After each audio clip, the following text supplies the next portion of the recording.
This is Akashvani. In the program Spotlight, now we bring a discussion on Prime Minister's Mann Ki Baat.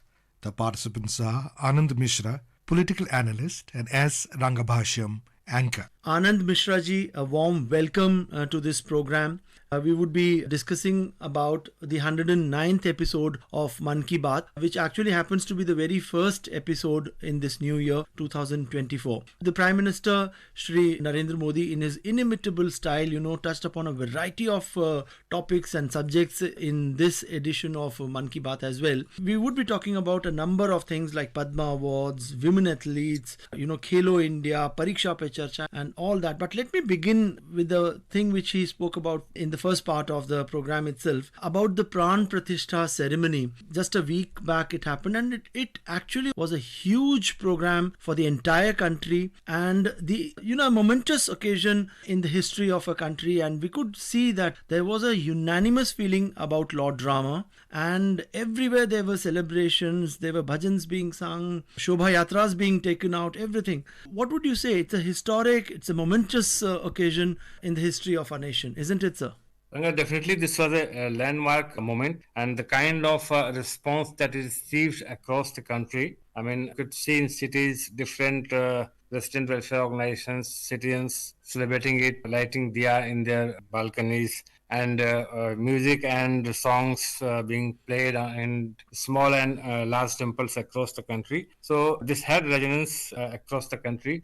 Similarly, in urban India as well as in rural India, Ram Temple was one of the key promises of BJP, which has been fulfilled during the second term of Prime Minister Narendra Modi. This is also going to impact political elections in 2024, mainly the general election that is coming a few months later in April or May. So it was an occasion which had resonance across the different caste groups, different community groups in the country. It's a big moment for BJP, which started the moment in the 80s, starting from Ram Janaki Yatra in Bihar or Mr. L. Kadwani's Rath Yatra. The long legal wrangle across the courts. Before the Allahabad High Court decision came, also the number of court decisions were there. And the finality was achieved after the Supreme Court decision. And this temple construction was going on for quite a long time under this newly instituted trust. And finally, Prime Minister Modi did the Pran Pratishtha in Ayodhya. And this is huge occasion. Anandji, isn't it commendable that, the majority community had the patience, for so many decades, but especially after 92, it's been more than 3 decades. And the majority community had all the patience, and they waited for it, and they went through the due process, and they respected the judiciary. And only after the judicial pronouncement came, the verdict came, only after that the construction started, and what we have today is history. Yeah, that's the beauty of India. You see this legal process played out, and communities kept their cool. And there were apprehensions like something could flare up and all that, but nothing has happened, fortunately for the nation. And going through a long legal battle, the matter was finally resolved, and the Supreme Court's decision, which was implemented. And the issue will have its resonance in coming months as well. Anandji, this month we celebrated the 75th anniversary of being a republic, and it also happens to be the 75th year of, the top court of the country, the Supreme Court. The Prime Minister reminded the entire nation. He also, focused on the Constitution. And I want to bring in this point where he said that in the original copy, the part 3 has pictures of Lord Rama, Mata Sita and Lakshmanji, which I don't think many people would actually be knowing this.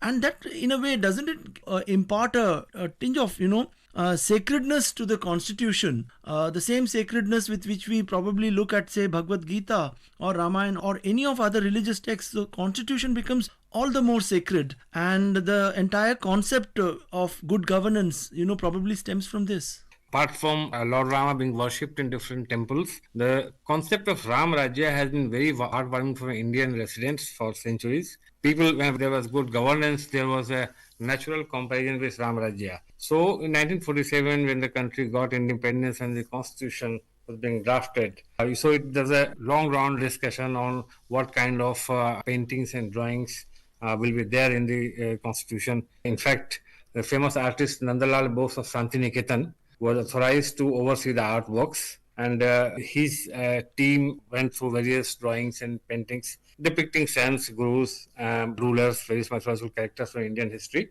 And the personality of Sri Ram, which gives the image of a compassionate ruler, believes in justice for all, and who is not bound by caste restrictions. His decisions like befriending Nishadaraj, the Kevat, the boatman community, and also eating plums from the hands of a Dalit saint Mata Shabri at that time. So this had their imprint on the Indian psyche.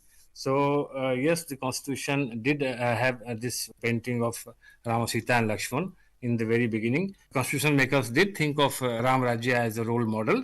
Ram Rajya which provides equal justice to all and it shuns all kinds of discrimination. So, and the Prime Minister in his speech has mentioned about this, that Rama was a source of inspiration for the makers of the Constitution. His speech in Ayodhya on January 22, in which he talked about Dev Se Desh and referring Ram Se Rashtra. Anandji, let's also talk about the big event, 2 days back, the Republic Day parade on Kartavya Path, which has been an iconic event all these years and decades. But this year, the parade was actually special, which highlighted, women power. It started off with that, and a lot of issues, the battalions, the tableaus, everything highlighting and, in the end, showing women power in the country. You're right, because this women, which are almost half of the India's population, and which has been repeatedly referred to as Matra Shakti in different Indian texts, if they remain out of power, if they are not partaking in countries' development march equally as men do, then the nation's development is incomplete. So, and if you remember, ever since BJP came to power in 2014, led by Prime Minister Narendra Modi, women have played a very significant role, have been kind of a bedrock for BJP support, and which has got all the more solidified after the passage of Women Reservation Bill in Parliament. In Madhya Pradesh, this last assembly election, the ruling party won it hands down, and one of the significant contributors to this is Lalli Behna Yojana of the state government, and of course, Women's Reservation Bill also played a key role. So the Prime Minister is highlighting the role of women in India's story.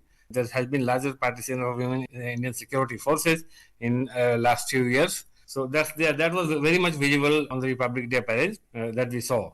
And Anandji, the Prime Minister also made a mention of, Arjuna Awards and the fact that, 13 women athletes were honored with Arjuna Awards. That actually shows the power of women in all the fields, every aspect, and including sports.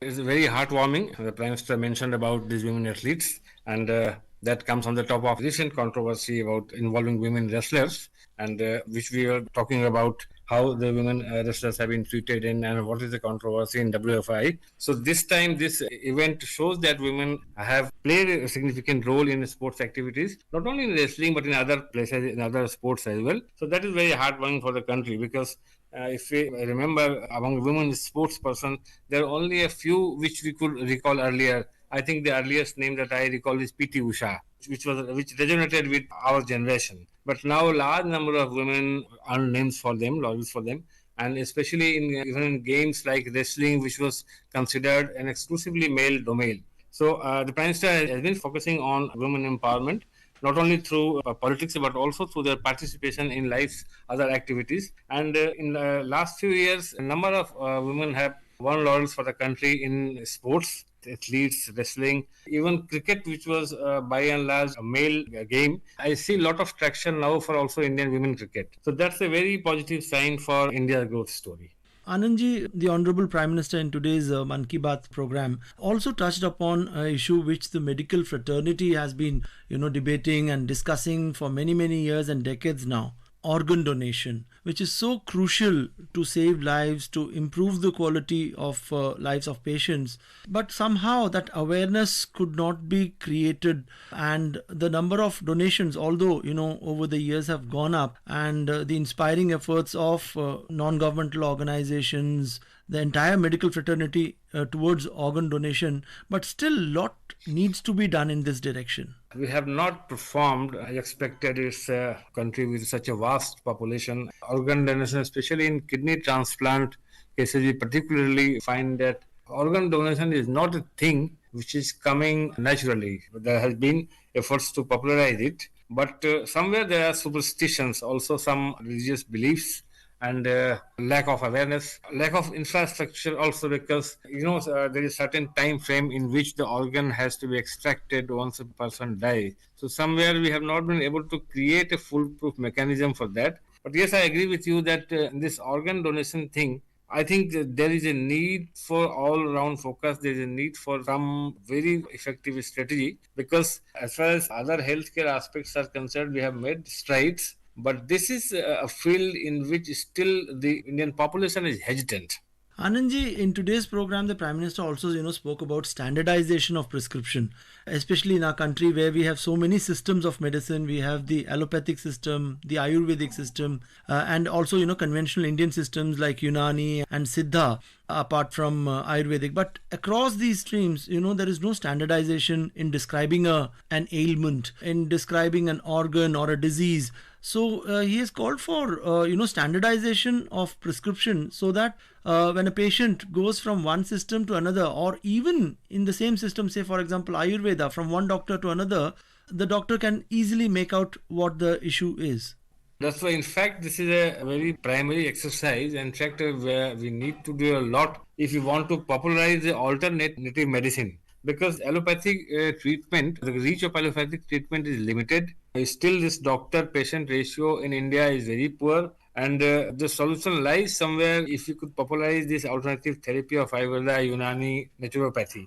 But yes, right, the complexities are there, because the practitioners of these therapies have been working in silos. Unlike allopathic practitioners, which follow a scientific procedure, they will write a prescription, they will write medicines. Even the pharma companies will write the components of the medicine. So if you don't get one particular brand of medicine, you can get it another from another medical shop. This has not been there in these traditional medicine setups. If you approach one doctor, I will include even homeopathy in that if you approach one homeopathic doctor, if he writes your medicine, most of the times the medicine will be delivered by himself from the counter, and there is no awareness what you have got. So once you have got treated yourself there, then you have to continuously go there, because what treatment he has provided you, you are not aware, you can't get it anywhere else. So it's a very welcome first move, this standardization of prescription. A lot more needs to be done. This will go a long way, because if I am going to my hometown, I have some